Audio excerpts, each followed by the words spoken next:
सतयुग की आदि बेला में जब धरती पर अभी पाप का नामो निशान भी नहीं था और चारों ओर केवल धर्म की ही ज्योति जल रही थी, उसी समय चंपा नाम की एक अत्यंत समृद्ध और सुंदर नगरी बसी हुई थी, जो सूर्यवंशी राजा केतुमान के शासन में फल फूल रही थी।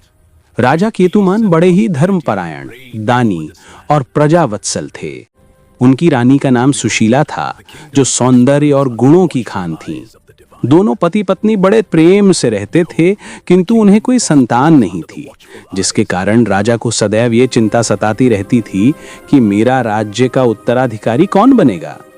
राजा प्रतिदिन सूर्योदय से पहले उठते, स्नान करते, भगवान विष्णु की पूजा अर्चना करते और प्रजा की सुख सुविधा का पूरा ध्यान रखते।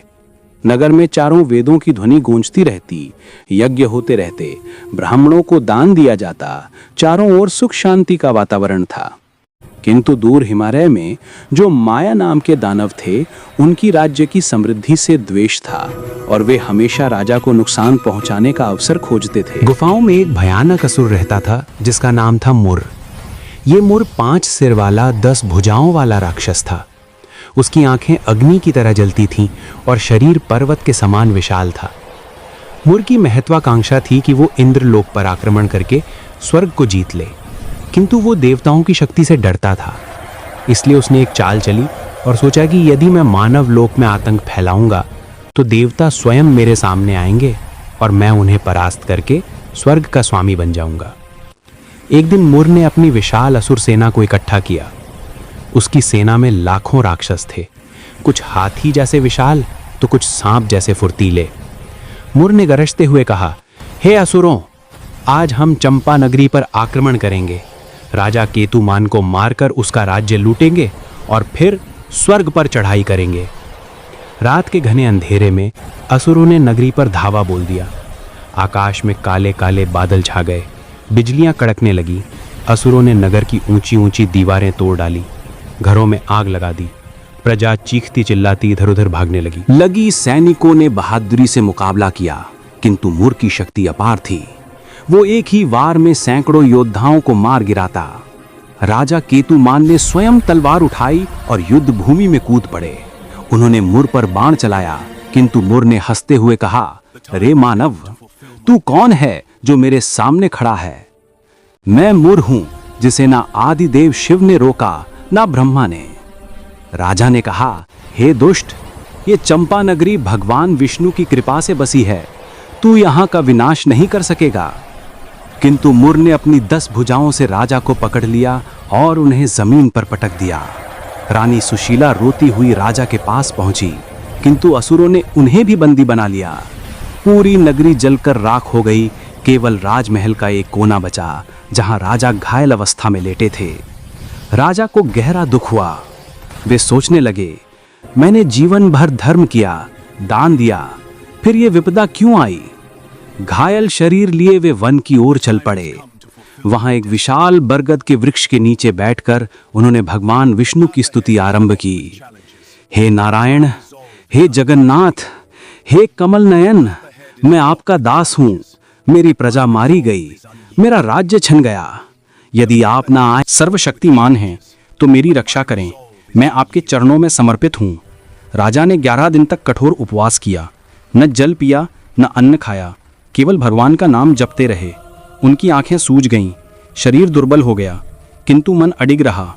11वें दिन की रात को आकाश में दिव्य प्रकाश हुआ। भगवान विष्णु 4 भुजाओं में शंख, चक्र, गदा, पद्म धारण किए, पीतांबर पहने, कौस्तुभ मणि से सुशोभित गरुड़ पर विराजमान होकर प्रकट हुए। भगवान बोले, हे केतुमान, उठो, तुम्हारी भक्ति से मैं प्रसन्न हूँ, बोलो क्या वरदान चाहिए। राजा ने भूमि पर मस्तक टेका और कहा, हे प्रभु, मुर ने मेरी नगरी नष्ट कर दी, मेरी प्रजा को बचाइए, मुझे शक्ति दीजिए कि मैं उसका संहार कर सकूं। भगवान मुस्कुराए और बोले, हे राजन, मुर अत्यंत बलशाली है, मैं स्वयं उसका वध करूंगा, तुम मेरे साथ चलो। भगवान विष्णु राजा को लेकर हिमालय की बद्रिकाश्रम नामक गुफा में पहुंचे।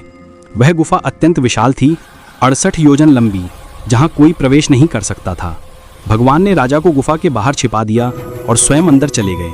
इधर मुर को पता चला कि विष्णु मानव की रक्षा के लिए आए हैं। वह क्रोधित होकर गुफा की ओर दौड़ा। उसकी सेना ने गुफा को चारों ओर से घेर लिया। मुर गर्जा, हे विष्णु बाहर आ, तू मानवों का रक्षक बनता है। आज मैं तुझे मारकर स्वर्ग का स्वामी बनूंगा। भगवान विष्णु शांत भाव से बाहर आए और युद्ध आरंभ हुआ। मुर ने अपनी 10 भुजाओं से एक साथ 10 अस्त्र चलाए, त्रिशूल, भाला, गदा, पाश आदि। भगवान ने सुदर्शन चक्र से सबको काट दिया। मुर ने अग्नि बाण चलाया, विष्णु ने जल बाण से बुझा दिया। युद्ध 10,000 वर्ष तक चलता रहा। दोनों थक गए। भगवान विष्णु गुफा में विश्राम करने चले गए। मुर ने सोचा, अब विष्णु सो रहा है, मैं अंदर जाकर मार डालूंगा। गुफा में भगवान विष्णु योग निद्रा में लीन हुए। उनकी काया से एक दिव्य कन्या प्रकट हुई। वह कन्या अत्यंत सुंदर थी। 16 भुजाएं, प्रत्येक में अलग अलग अस्त्र, स्वर्णिम वस्त्र, मुकुट में मणियां, आंखें करुणा और क्रोध से भरीं। वे एकादशी देवी थीं जो भगवान की शक्ति से उत्पन्न हुई। मुर गुफा में घुसा और विष्णु को सोता देखकर हंसा, किंतु एकादशी देवी ने उसे रोका। बोली, हे दुष्ट मुर, यहाँ से भाग जा, नहीं तो तेरा अंत निश्चित है। मुर ने व्यंग किया, अरे छोटी कन्या, तू कौन? विष्णु सो रहा है, मैं उसे मारूंगा। देवी क्रोधित हुई। युद्ध शुरू हुआ। एकादशी देवी ने अपनी 16 भुजाओं से एक साथ 16 अस्त्र चलाए। मुर के 5 सिरों पर प्रहार किया। मुर ने पाश फेंका, देवी ने खड्ग से काट दिया। मुर ने विष उगला, देवी ने अमृत बाण से नष्ट कर दिया। अंत में देवी ने अपने खड्ग से मुर के सभी सिर काट डाले। मुर का विशाल शरीर धरती पर गिर पड़ा।